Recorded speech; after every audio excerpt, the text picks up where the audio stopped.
Can you please state your name? Mary Elizabeth Wilson.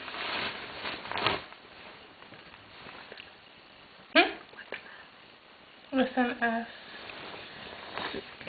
My mom would disagree. We'll explain it. My name? Yeah.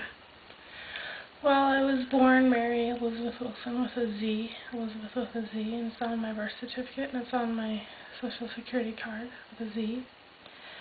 But when I was in high school, my dad asked me, I remember I was just sort of walking through the living room, and he asked me, hey, how do you spell your name? And I remember, I don't know what because at the time I was starting to spell it with an S because that was how it was spelled in my French books. I was taking French. And he said that he had always wanted it spelled with an S, and I was like, well, I've kind of been spelling it with an S, so I'll just continue. So it's just kind of me and my dad at this point who spell it with an S, and everyone else spells it with a Z. Why do you like it with an S? Well, I usually say because all the letters, the other letters in my name are kind of round, and the S is round, and the Z just kind of looks out of place. And I like that it's a little off. It's Germanic, it's French, it's not the traditional English. I just prefer it. And where were you born, Elisabeth with an S? I was born in Athens, Georgia. And then when did you move away? I moved away from Athens, Georgia when I was 2 years old. To where?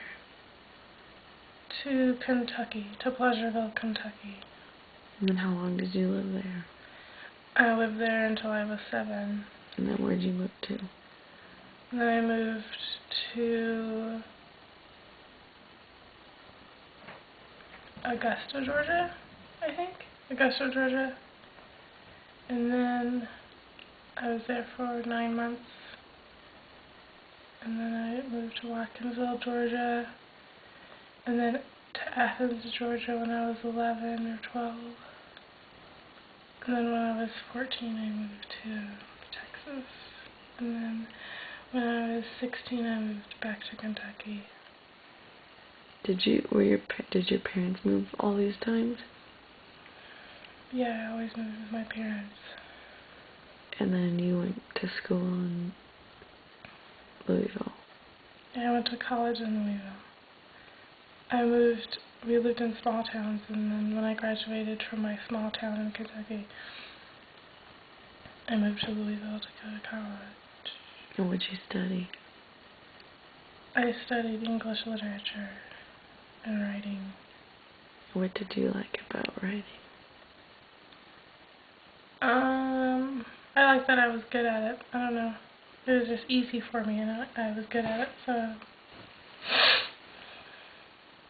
that's kind of the only reason I kept at it, was that I was good at it, just kind of naturally. Do you think that it clicked with you? Yeah, I'd say that. In language? The writing bit.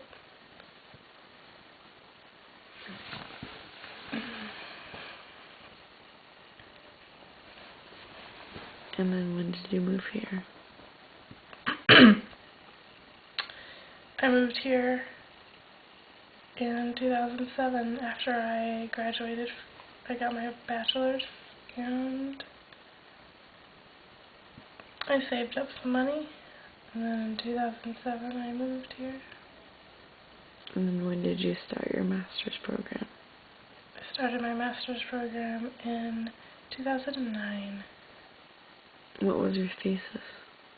I didn't really have to write a thesis. You didn't? No. How did you graduate with a master's? I had an oral exam. What was your oral exam about? Well, they just kind of talk to you because it was a publishing program, which is probably the least academic program you could find. It was very just kind of practical. It was not very academic. I was just learning skills. So they just kind of talked to me about what I learned. I specialized in design, I had my magazine professor there, I had my editing professor there, I had my design professor there, and we just kind of talked about... I had written a paper. And we What was talked your about paper about? My paper was called... Well, I wish I could remember the title, but I don't. But it was about...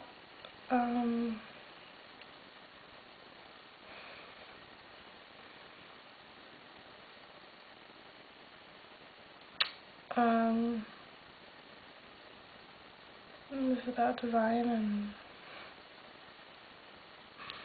it was long, and I don't know. I don't remember anymore.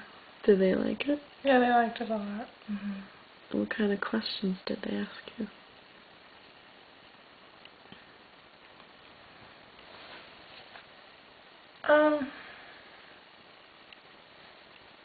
I don't know. I was so nervous. Just my sort of thoughts and theories about the sort of future of publishing and design, and you know,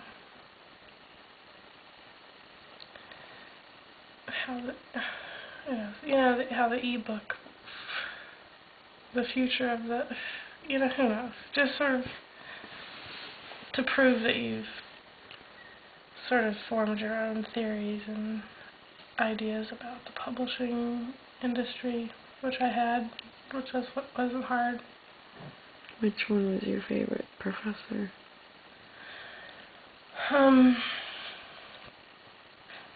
Probably Abby. She was the design professor. She's also the sort of program manager. She kind of did everything.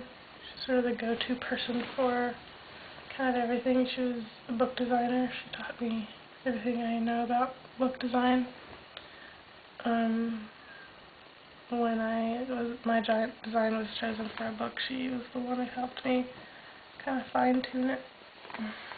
Tell me about the design. Tell me about how yours got picked for design. It was a book of stories, and I sort of chose to design the cover and snippets of photographs I had taken of Oliver, Oregon. The theme was Oregon for the book, so they thought the different photographs sort of conveyed the theme of the book, which was different stories. Did other people submit to it? Yeah, mine was chosen out of maybe 13 designs. Wow.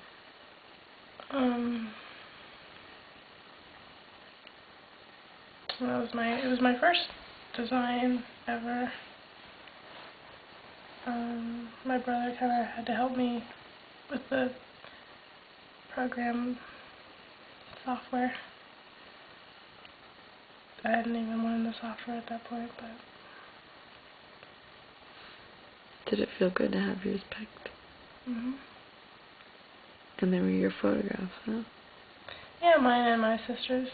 She got a credit too. She got a photography credit.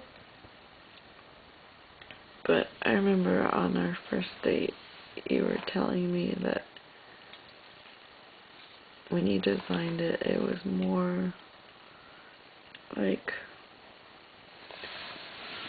you had like a yellow filter on it, and it looked more handmade. And then they made it more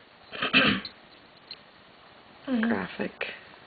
Yeah, the marketing team would come in and they'd always want everything to be clean. You know, this idea of sort of kind of want everything to look like a brochure or something, where everything's very crisp and clean and modern and not nuanced or stylized in any way, just kind of very where you don't notice the design. That's good. That's kind of considered good design, is where you don't notice the design, you just notice the information, which I disagree with. I like it when you notice the design.